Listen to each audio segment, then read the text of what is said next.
Un immense merci à French Flair de soutenir Aternité et de nous faire découvrir des pépites dont on ne se passe plus. Avant de commencer l'épisode, on voulait vous parler d'un petit ourson trop mignon qu'on a eu la chance d'adopter, le Béké Bobo.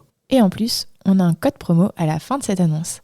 Si vous ne l'avez pas sur votre liste de naissance ou dans votre trousse à pharmacie, foncez. C'est quoi le Béké Bobo ? C'est un dispositif médical fabriqué au Québec à partir de céréales bio qui ont un pouvoir anti-inflammatoire. D'ailleurs, là-bas, un enfant sur 4 l'a déjà. C'est un peu leur Sophie la girafe à eux.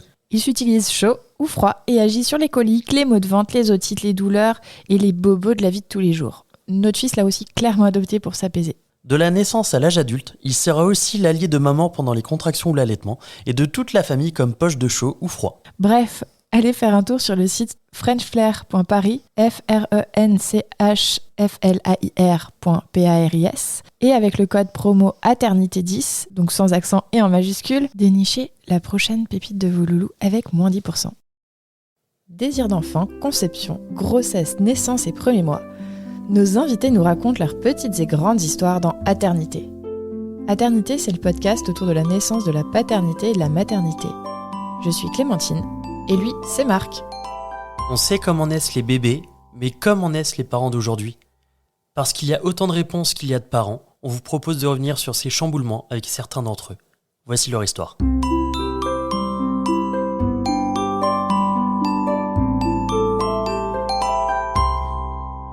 Précédemment dans Aternité, nous avons évoqué ma rencontre avec le fils de l'amoureuse, de mon appréhension sur ce rôle si particulier de coparent et de la différence, ou pas, avec le rôle de père.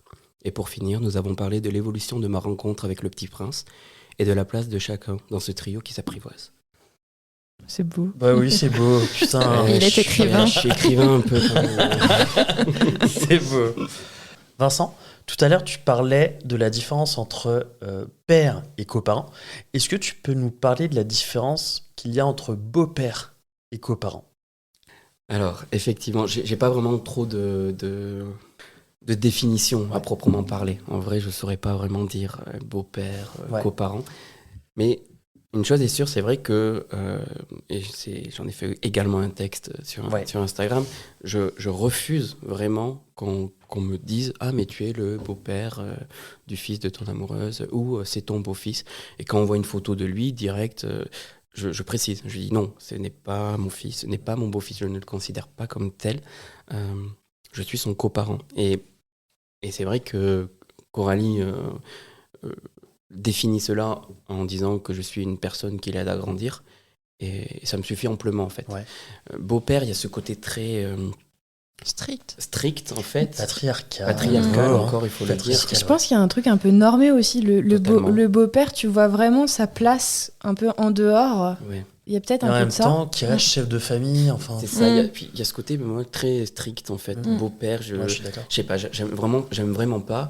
Et même si plus tard, on devait se marier avec Coralie, spoiler, ça va arriver. Attends, en avant-première ou... Quand ça sortira, ça sera arrivé peut-être. Non, je rigole. Pardon. Donc, même si plus tard, on devait se marier avec Coralie, je refuserais quand même ce terme-là. Ouais. Je ne serais pas son beau-père, pour autant. En fait, même si peut-être dans la loi... ça ne m'intéresse pas. Parce que la vision que tu en as ne te convient pas. Ça ne me convient pas. En fait, je préfère avoir ce relationnel-là qu'on a, qui est libre, on ne se pose pas de mots. Et c'est vrai que... Mais après, je vois avec son fils quand même l'évolution. Enfin, on a nos propres mots, on a nos propres surnoms. Lui, il m'appelle 20-20. Ouais. Voilà, je suis son 20-20. Et il n'y a personne d'autre qui m'appelle 20-20 à part lui. Et ça me suffit, en fait. Il y a des fois... quand on joue, il va laisser échapper un papa, par habitude, et ça me dérange pas, mais je rebondis pas dessus. Enfin, je vais rien dire, je vais faire comme si j'ai pas entendu, et puis il va se reprendre, et puis voilà. Je pense que ça prouve qu'il s'entend bien avec moi et qu'il est en confiance, et ça me va, quoi. Voilà. Ok. On va maintenant passer aux questions des auditeurs, parce qu'on a posé la question sur Instagram. Quelles questions vous voudriez poser à Coralie et Vincent ? Et on en a eu. Du coup, on va vous les poser. Alors, question des elfes et des lignes. Le papa est-il OK avec toutes les photos postées par le coparent, ce qu'ils partagent de leur relation ? Alors, je pense que Le père du fils de mon amoureuse ne sait pas tout simplement ce que je poste sur les réseaux. Je crois qu'il n'est pas très réseaux sociaux de base, donc il ne doit pas trop savoir ce que je fais. Puis pas très communication, et puis quelque part. Communication de base, tout court, je crois. Après, avec Coralie, on s'est fixé des règles. Je n'évoque pas son prénom et je ne montre pas son visage. Donc, sauf erreur de ma part, je crois que sur toutes les stories, j'ai fait en sorte qu'il y ait un emoji, qu'on ne voit pas son...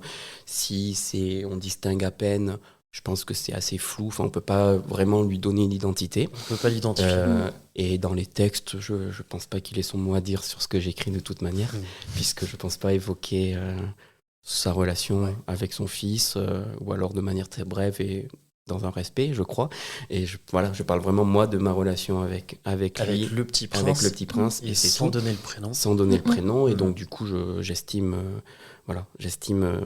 être dans mon bon droit dans ce que je fais. Je suis carrément d'accord. Question de Elfie74. Quelle relation entretient le coparent avec le père du petit prince ?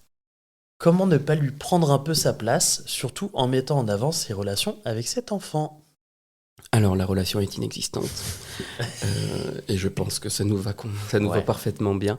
Donc non, je l'ai entreperçu 2-3 fois de loin. Mais on ne s'est jamais croisé, on ne s'est jamais dit bonjour, ni rien.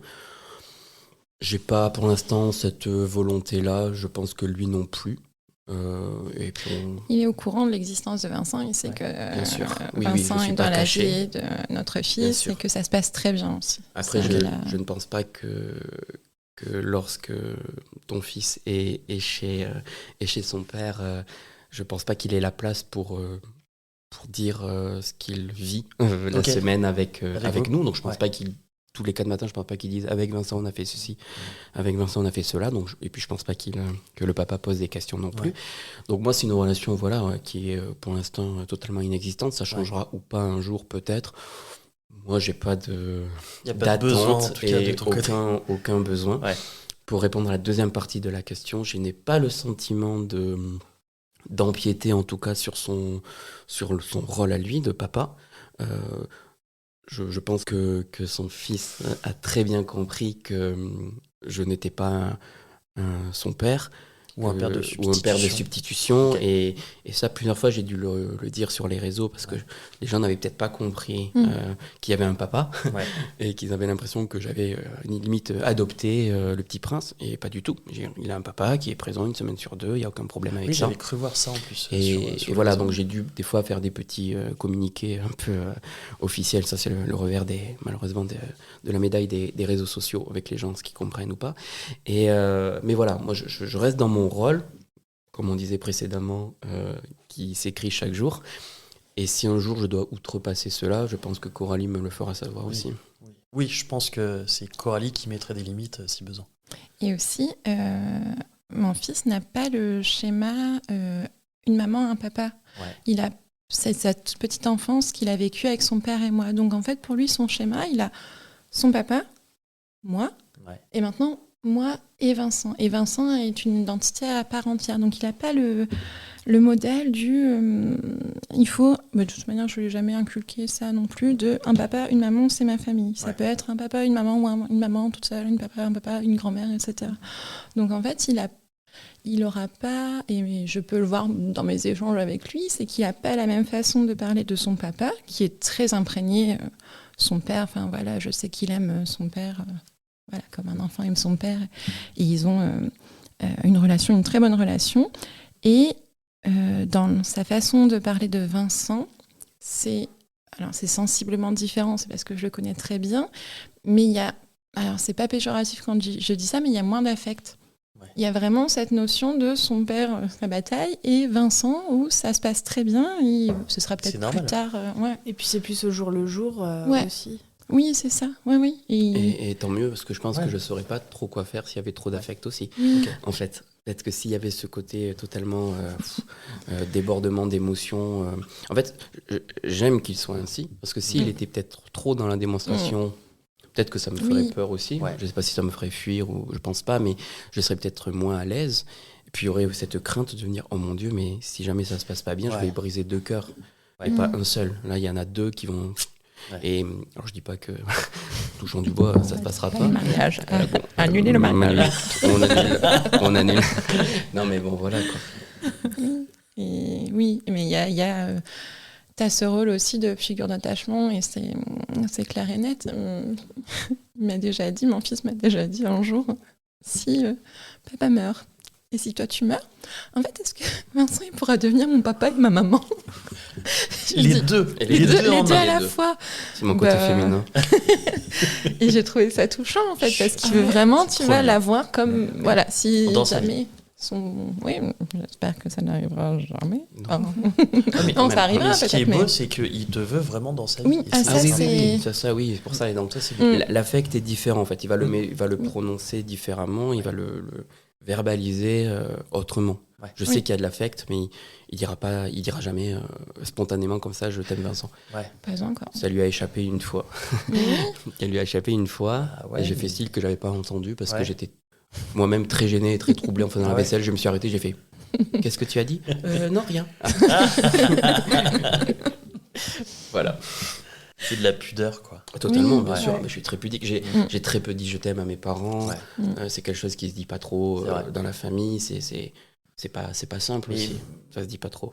Après, je sais pas dans les autres familles, mais j'ai l'impression que c'est assez générationnel. Oui. On est de la même génération. Oui, je suis pas concernée. Mais... Moi, j'ai très rarement dit je t'aime à mes parents, quoi. En tant que garçon, peut-être, il y a aussi ce côté-là. Ouais, peut-être. Ouais. Moi, je sais que, avec mon père, il y a beaucoup de pudeur, il y a beaucoup d'amour, mais on n'est pas démonstratif. Ouais, c'est ça. Et c'est comme ça. Ouais. Question de Claire. Est-ce que vous auriez envie d'un deuxième? Alors, effectivement, c'est une question un peu personnelle, voire un peu indiscrète, si je peux me permettre. Mais bon, je sais que c'est bienveillant, donc il n'y a pas de problème. Alors déjà, je pense que je suis personne pour décider, puisque déjà c'est pas mon corps, donc j'ai rien à dire à ce niveau.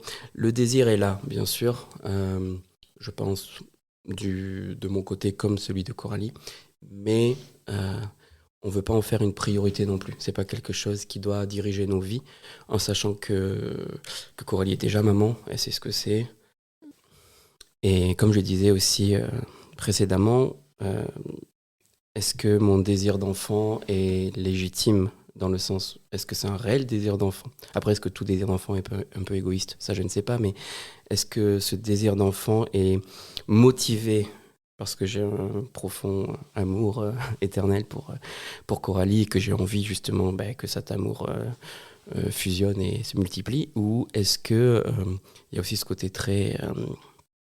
j'ai envie de perpétuer ton toi-même. mon moi-même, c'est ça, dans une vaine tentative d'un enfant qui me ressemblerait.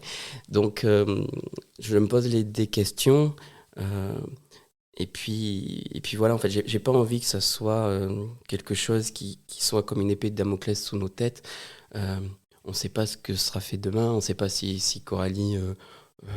pourra tomber enceinte après, en fait, parce que on a 36 ans aussi, on sait pas non plus, on n'est pas au début de notre carrière de parents, mais je veux pas qu'elle ait cette crainte, qu'elle ait cette peur de se dire si je peux pas lui offrir ce qu'il veut, ce rêve-là, qu'il parte. Voilà, ça c'est quelque chose que je ne veux pas en fait, que je ne veux pas qu'elle entende, qu'elle se dise. Il y a encore quelques années de ça, oui, bien sûr, ça aurait été quelque chose qui était, et c'est ce qui s'est passé, ça a été le point de rupture de ma précédente histoire d'amour, c'était le fait qu'on avait des projets de vie qui étaient différents et qui a fait que c'était trop douloureux pour moi et c'était inconciliable. Là, je pense qu'en fait, s'il ne devait pas y en avoir, je trouve les ressources ailleurs. Ouais. Et s'il doit y avoir, tant mieux. Mais sinon, c'est pas grave. C'est une discussion qu'on a, pas en ce moment, mais qui est en tâche de fond, oui, où c'est vrai qu'on a des idées différentes. C'est-à-dire, comme le dit Vincent, s'il a un enfant, ce sera son premier. Je lui rappelle souvent que j'ai une expérience de 7 ans et que je sais aussi ce que c'est d'avoir un enfant. Alors oui, évidemment que j'ai envie aussi d'avoir un enfant avec Vincent, mais je sais, quand tu veux bien faire... le boulot, l'investissement et le soin que tu as envie d'apporter à un enfant. Et que c'est... Ouais, encore une fois, c'est toujours le truc de... Oui, il n'y a pas que les premières années tu sais que tu as un enfant pour toute ta vie et tu seras responsable de lui et tu seras, si tout va bien, sa figure de référence et d'attachement et la personne qui prendra soin de lui pendant très longtemps. Et que moi, j'ai vraiment cette notion-là qui est vraiment très ancrée en moi, où je suis plutôt pragmatique en fait et un peu moins romantique que Vincent, on va dire, parce que je lui rappelle que voilà, on a un enfant 1 semaine sur 2 et que des fois on est un peu crevé, faut le dire. Et on en a qu'un, il est plutôt calme. Bon. Et il a 7 ans. Ouais, c'est ça aussi. Et voilà, donc je sais que je pèse plus mes mots quand on en discute. Tu vois, c'est vraiment... Voilà. Oui. Et puis il y a aussi ce désir de ne pas c'est ça aussi, perturber outre mesure ton fils, oui. dans le sens où on souhaiterait peut-être d'abord déménager, prendre quelque chose à nous de plus grand, pour après envisager sereinement peut-être l'arrivée d'un deuxième. Alors, ça a été évoqué déjà plusieurs fois devant lui, on en a parlé, il a accueilli... comme il l'a accueilli, enfin il n'a pas été non plus, mon Dieu, non, surtout pas. Enfin, il l'entend, mais c'est vrai que c'est peut-être quelque chose un peu d'abstrait aussi pour lui, pour le moment. Donc voilà, donc c'est pas des choses... Oui, puis il y a aussi la configuration, c'est que j'ai pas la garde pleine de... Petit prince. Oui. Donc j'aurai 2 enfants 1 semaine sur 2 et j'ai aussi ça se bouscule dans ma tête, mais tu vois, ce conflit de loyauté aussi en me disant, il est là, 1 semaine avec nous, on est une famille de 4 et puis 1 semaine il n'est pas là. Et ça se fait, hein, c'est pas... Enfin, il y a plein d'exemples, il y a plein de couples comme ça, mais c'est vrai que moi, c'est plus lourd à réfléchir que si j'avais, je pense, sa garde entière. Tu vois, ou s'il partait un week-end sur 2 chez son père. T'as peur qu'il se sente plus moins intégré ? Ouais. Okay. Ouais, alors ça, je pense à sa place, hein, clairement, mais c'est vraiment cette culpabilité que j'ai, là, actuellement, qui va évoluer ou non, ou on ne sait pas, où je me dis, mais j'ai cette crainte, hein, la peur n'évite pas le danger, mais de me dire, mais il va se sentir exclu, enfin, tu vois, il va se sentir un peu, pas rejeté, mais exclu pendant 1 semaine. Okay. Tu vois, on aura certainement une très belle vie de famille, et voilà, il va devoir la quitter. Mais voilà, c'est... Même si on a pu lui dire, si maman, elle a tout d'un coup un deuxième enfant qui apparaît, tu restes quand même le numéro 1, enfin, t'auras été... Et il y a vraiment cette pas de priorité, il oui, n'y a pas mais de c'est différence. Super la primogéniture. C'est ça, voilà, il y a ce côté de tu aurais été ma maman en première quand même, je reste ta maman. On lui explique ça quand même, donc il y a ce côté-là. Mais oui, effectivement, j'ai conscience aussi qu'on doit faire les choses bien et advienne que pourra en fait, tout simplement. C'est un peu votre mantra. Hein. Oui. Et alors, dernière question de Maria CVLP. Quel rapport à la parentalité ont-ils ? Leur point de vue sur la parentalité dans le monde actuel ? Vous avez 3 heures. Alors, c'est une question pas facile. Alors, quand on parle du monde actuel, est-ce qu'on parle du point de vue écologique ? Est-ce qu'on parle d'un point de vue démographique, etc., etc. Effectivement, je pense que cette question se tourne plutôt sur l'adoption. Puisque, effectivement, quelle légitimité on a à vouloir faire un enfant alors qu'il y en a des millions qui demandent juste à avoir un foyer. Encore une fois, je comprends tout à fait le désir de parents d'avoir leur enfant issu de leur chair, de leur sang, c'est normal. Mais effectivement, c'est vrai que d'un point de vue très sensé, au vu de notre monde actuel, au vu de ce qui se passe, des inégalités, au vu de la place de la femme, au vu de la place de l'homme, enfin, il y a plein de choses, surtout la place de la femme, pardon. Est-ce que c'est bon, en fait, de mettre au monde un enfant qui n'a rien demandé là-dedans et de lui dire, allez, vas-y, salut, bonne chance pour la planète ? Je ne sais pas. Après, est-ce qu'on doit se priver aussi de ce bonheur-là, alors que des millions ne le font pas ? Enfin, voilà. Encore une fois, c'est compliqué de se dire... dans le meilleur des mondes, bien sûr que déjà, il n'y aurait pas d'adoption. Ça veut dire que chaque enfant serait dans son foyer, qu'il n'y aurait pas d'abandon, qu'il n'y aurait pas d'orphelin et que sais-je. Et en même temps, l'adoption est tellement compliquée, c'est tellement dur aussi d'adopter, il faut le dire. Enfin, faut être honnête. si c'était si simple, c'est un parcours du combattant. On me demande tellement de choses. Alors c'est vrai que des fois je provoque un peu des remous sur Internet quand je parle d'un permis pour parents. Et je sais que ça provoque des débats, mais je le dis et je le redirai. Mais je sais que c'est totalement utopique et tout, mais je ne comprends pas pourquoi on peut permettre à des personnes d'avoir des enfants et qu'ils n'ont aucun compte à leur rendre, ou du moins pas tout de suite, alors que pour avoir un enfant issu de l'adoption, c'est la croix et la bannière. La croix et la bannière, c'est des psys à gogo, c'est des assistants sociaux qui viennent totalement intrusifs dans nos vies, qui vont ouvrir tous les placards pour voir si on est des bons parents et des bons fils. C'est fou, quoi. C'est fou. Moi, je l'ai vécu, moi, de manière personnelle. Mes parents l'ont vécu 3 fois pour avoir 3 enfants adoptés. Donc, à un moment donné, je comprends pas. Donc, on s'éloigne de la question, mais... Non, on est en plein dedans. On est en plein dedans, ouais, c'est bien. Mais voilà, pour moi, non, la parentalité, là, à l'heure actuelle, elle est multiple, en fait. Elle est multiple. Et moi, je suis personne pour donner mon avis, vraiment, en fait, au final. Je peux donner un peu plus mon avis, peut-être, sur l'adoption, parce que je suis concerné, mais que ce soit pour la PMA, la GPA, que sais-je, au fond, voilà, j'ai mon avis propre, mais tant que les gens sont heureux, c'est le principal. Ouais. Merci. Coralie ? Je le prends différemment, dans le sens comment être peut-être un bon parent dans l'époque actuelle ou dans le monde actuel avec les contraintes, avec tout ce qui nous entoure. Peut-être que je suis à côté de la plaque, dites-le moi plus tard, ce sera trop tard. Notre point de vue sur la parentalité, j'ai l'impression qu'on est, nous, de nos âges ou les parents récents, les premiers à être ouverts sur les questions du bien-être de nos enfants, vraiment, de la meilleure façon de les accompagner dans leur épanouissement, dans leur évolution. Et à s'interroger sur nous, ce qu'on fait. Est-ce que c'est respectueux de nos enfants ? Est-ce que ça va ne pas trop les troubler ? Enfin, il y a beaucoup de ressources qui peuvent te permettre, en tout cas, c'est pas forcément, tu sais, le truc éducation bienveillante, etc. C'est trouver la meilleure façon pour toi d'être épanoui dans ta parentalité. Tu vois, tu peux choisir un chemin le meilleur possible pour toi et le meilleur possible pour ton enfant. Et tu as beaucoup, beaucoup, beaucoup de ressources pour le faire. Si tu as des questionnements, tu trouves très vite une réponse dans des livres, dans des podcasts, sur Internet. C'est vrai.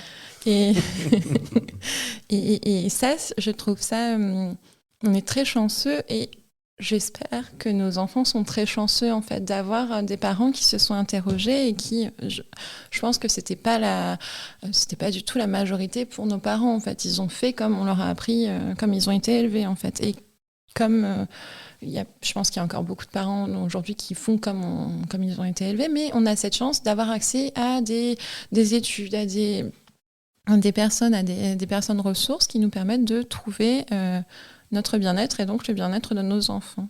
Donc voilà, on est chanceux. Est-ce qu'il y a quelque chose qui arrive pour vous d'un point de vue pro, une actu ? On peut évoquer, oui, peut-être la possibilité d'un 3e roman qui devrait sortir début 2025 si tout se passe bien. Donc, que tu as commencé ? Alors je l'ai pratiquement terminé. Hein. C'est juste les moments de relecture, de correction avec la maison d'édition. Okay. Ça sortira pas pour 2024 parce qu'entre le travail et puis la coparentalité, je sais pas si vous en avez entendu parler, mais c'est très vaguement. C'est prenant. Et donc du coup, début 2025. Et voilà, donc un autre sujet que les 2 premiers, en même temps, qui sera quand même très personnel également, et voilà, qui sera. Je n'en dis pas plus. Ok. N'en dis pas plus. Je n'en dis Trop pas bien. Trop bien. Je reprends le travail lundi. C'est mon actu pro. Meilleure réponse ever. Ouais, ça me va très bien. Ok. Et du coup, on est bon. Merci beaucoup pour cet Oh là là. Merci beaucoup pour cet épisode. C'était un vrai plaisir de vous avoir à notre table. Ouais, surtout qu'on est quand même sorti de notre de nos habitudes. Zone de confort. De notre zone de confort. C'était hyper intéressant. Merci beaucoup. Avec mon plaisir. On s'arrête là pour aujourd'hui. Et pour demain. Et pour après-demain. Et on vous dit à la prochaine. Allez, bisous. Bisous.